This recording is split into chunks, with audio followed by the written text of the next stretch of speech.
conference championships. He's won regional championships. He's married over his head. The guy's got it. Guy's got it together. I'm telling you, he is somebody to hang around. Good things happen. I've been in this business for almost 30 years and have always wanted to say these words and to introduce the head coach of the national champions, Brandon Schneider.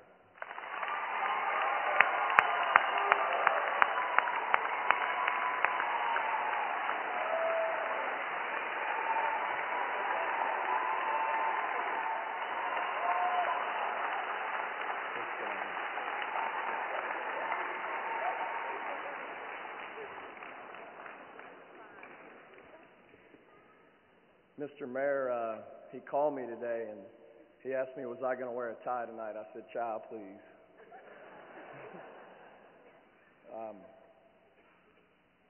Played Michigan Tech, number 3 team in the country. Gannon, the number 1 team in the country. Fort Lewis, the number 6 team in the country. All tough teams. But I'm fairly certain that our players felt like that our biggest challenge was going to be me not cursing with ESPN in our locker room.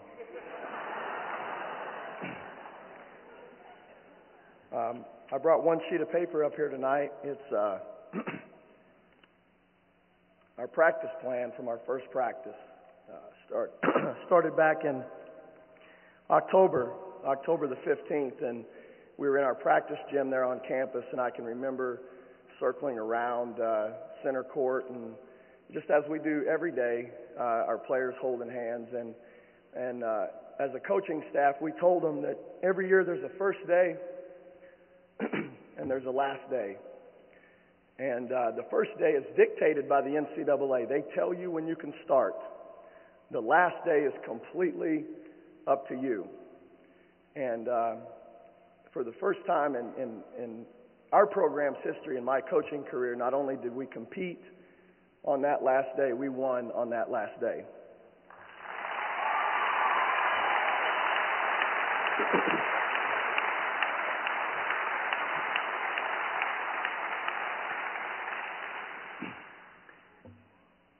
To consistently compete at a high level, and you damn sure don't win national championships without the help and support of many people.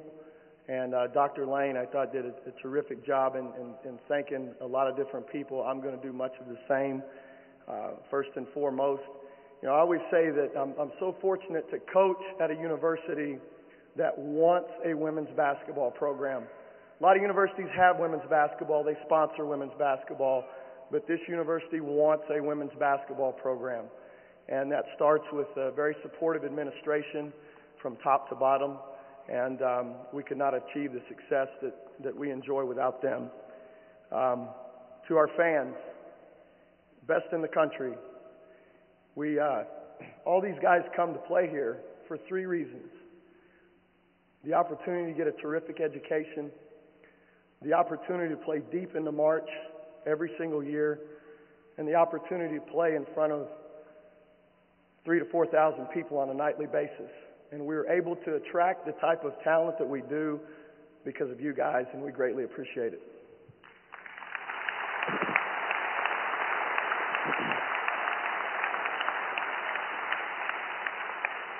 Our boosters, you guys all know at this level that we could not do it without raising outside funds. And whether you've given $10 or $10,000 to our program in my time here, I hope you feel like you are a part of this championship because you played a significant role. To Jonathan and the rest of our students, unbelievable Friday night. You showed up in full force. Our student athletes, our coaches, my colleagues who also showed up or allowed their teams to maybe miss a little bit of practice or leave early so that they could come and support us. You would not believe the positive comments that we got from the NCAA and from ESPN and the outstanding support. And again, you just played an enormous role in us being able to play as well as we did. Amanda and Alicia, thank you for everything that you do for us. I really enjoy having people work with you, that you do not have to constantly look over their shoulder and tell them what to do. They just get the job done. Jory and Kyle, kind of my partners in crime. You know, somebody called me one time. They were trying to get an assistant coaching job, and they said, you know, when I interview, what should I tell the head coach? I said, you tell the head coach that it's your job to make them look good, period. Whatever it takes, you make the head coach look good. And these guys do a phenomenal job. They are so invested in the success and the failure of this program. They put their hearts and soul into it, and they're a big reason we're up here. To my wife and Jory's wife, I'm telling you, it's hard to be a coach's wife. You have got to be a special person to put up with the personality of a coach, number one, the hours, the time away. I know, you know, my wife has the opportunity to see many of you in her profession, and so many of the fans stop in and see her, and they will ask her, you know, how's Brandon doing this week? What's he feel about the team? What's going on in St. Joe? And she just told you, I have no idea. I have not talked to him. And that's really pretty accurate. But we appreciate your support.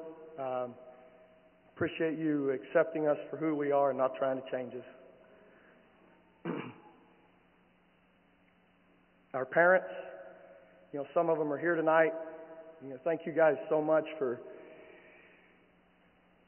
entrusting, as Dr. Lane said, you know, your daughter's future in some regard, not only to our coaching staff, but also to our administration, our professors, our teaching faculty, and we sure hope we made you proud. To our players, and I'm going to start with former players, all those guys that were a part of all those banners up there, that laid the groundwork and the foundation that helped put this program on the map, so to speak. I said it time and time again, you would not believe the emails, the phone messages, the text messages that I've gotten in the last few days from former players. And any of you that have been in the teaching profession, anytime a former student contacts you, that is an incredible feeling. And I hope that every one of those guys feels like they played a significant role in being a part of this championship.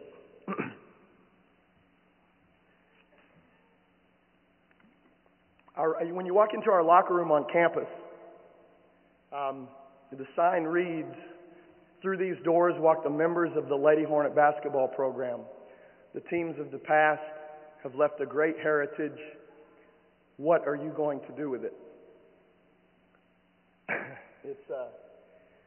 I just can't tell you how proud I am of this team for living up to the tradition and the expectation level that comes with being part of our program. There's obviously, as Jonathan mentioned, the legacy that they have passed on. And I think sometimes when you view a team from the outside, you tend to look at the players just within the framework of the team. You only think about maybe the wins and the losses. But as a coach, you know, I sometimes forget that each student athlete, you know, they have a life, and they have hopes, and they have dreams of their own. And I have to remind myself that the memories that they make, you know, throughout their athletic careers, whether they're positive or negative, these are memories that can never be rebuilt. And I got on the bus after we won that game, and it was kind of my first time to talk to the guys, and I just reminded them that, you know, what they had just achieved, it was going to forever bond them together. And that was something that could never be taken away from them, because the rest of their lives, they're going to be known as the 2010 national champions.